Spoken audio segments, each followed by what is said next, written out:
Salam, edisi KTP Komunitas Taat Pajak dengan programnya yang terbaru.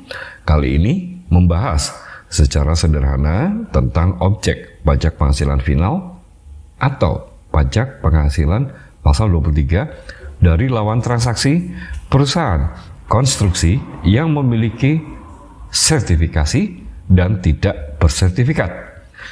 Ketentuan khusus mengenai pajak penghasilan atas penghasilan jasa konstruksi ini diatur dalam Peraturan Pemerintah Nomor 9 Tahun 2022 tentang perubahan kedua atas Peraturan Pemerintah Nomor 51 Tahun 2008 tentang pajak penghasilan atas penghasilan dari usaha jasa konstruksi.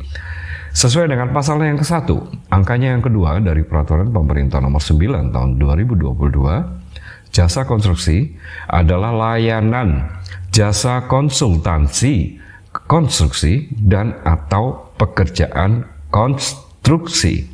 Selama penghasilan yang diterima ini masuk ke dalam ruang lingkup usaha jasa konstruksi, maka pemotongan pajak penghasilan akan merujuk pada pajak penghasilan pasal 4 ayat 2 atas jasa konstruksi.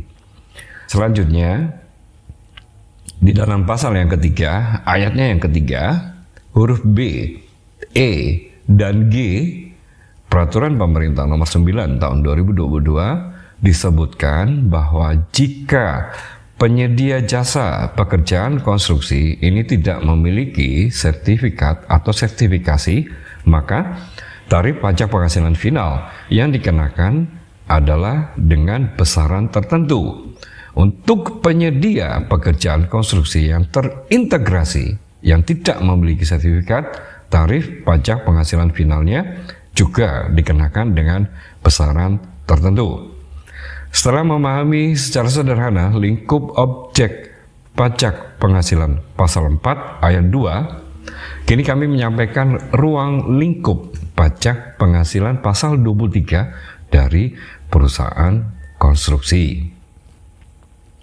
Ketentuan yang dimaksud adalah Peraturan Menteri Keuangan Nomor 141 /PMK.03 tahun 2015 tentang jenis jasa lain sebagaimana yang dimaksud dalam pasal 23 ayatnya yang pertama huruf C angka kedua Undang-Undang Nomor 7 tahun 1983 tentang pajak penghasilan sebagaimana yang telah beberapa kali diubah terakhir dengan Undang-Undang Nomor 36 tahun 2008. Berdasarkan pada pasal 1 ayatnya yang pertama dari Peraturan Menteri Keuangan Nomor 141 tahun 2015, imbalan sehubungan dengan jasa lain yang dimaksud dalam pasal 23 Undang-Undang Pajak Penghasilan ini dipotong pajak penghasilannya dengan besaran 2% dari jumlah bruto, tidak termasuk pajak pertambahan nilai atau yang lebih dikenal dengan singkatan PPN.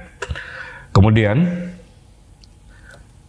di dalam pasal yang ke-1 ayatnya yang ke-6 huruf Y dari Peraturan Menteri Keuangan Nomor 141 tahun 2015 menyebutkan bahwa ayat yang ke-6, jenis jasa lain sebagaimana yang dimaksud pada ayat yang pertama terdiri dari Y, jasa instalasi atau pemasangan mesin, peralatan, listrik, telepon, air, gas, AC, dan atau TV kabel, selain yang dilakukan oleh wajib pajak yang ruang lingkupnya di bidang konstruksi dan mempunyai izin dan atau sertifikasi sebagai pengusaha konstruksi.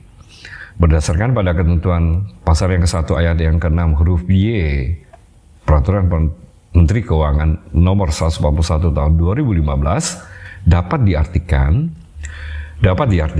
bahwa dalam hal wajib pajak memberikan jasa instalasi atau pemasangan, kita ambil contoh pemasangan AC, air conditioner, kepada perusahaan Anda atas pembayaran yang dilakukan akan dipotong dengan pajak penghasilan pasal 4 ayat 2. Namun, imbalan atas jasa instalasi AC baru akan menjadi objek pemotongan pajak penghasilan pasal 4 ayat 2, selama ruang lingkup usaha wajib pajak adalah bidang konstruksi dan mempunyai izin dan atau sertifikasi sebagai perusahaan konstruksi. Sebaliknya, apabila wajib pajak yang bersangkutan ini tidak memenuhi salah satu kriteria tersebut, seperti tidak memiliki izin dan atau sertifikasi sebagai pengusaha konstruksi, maka penghasilan dari instalasi AC merupakan objek pemotongan pajak penghasilan pasal 23. Demikian yang dapat kami sampaikan dari PT Semangat Pajak UMKM dengan program Komunitas Taat Pajak. Terima kasih atas atensinya.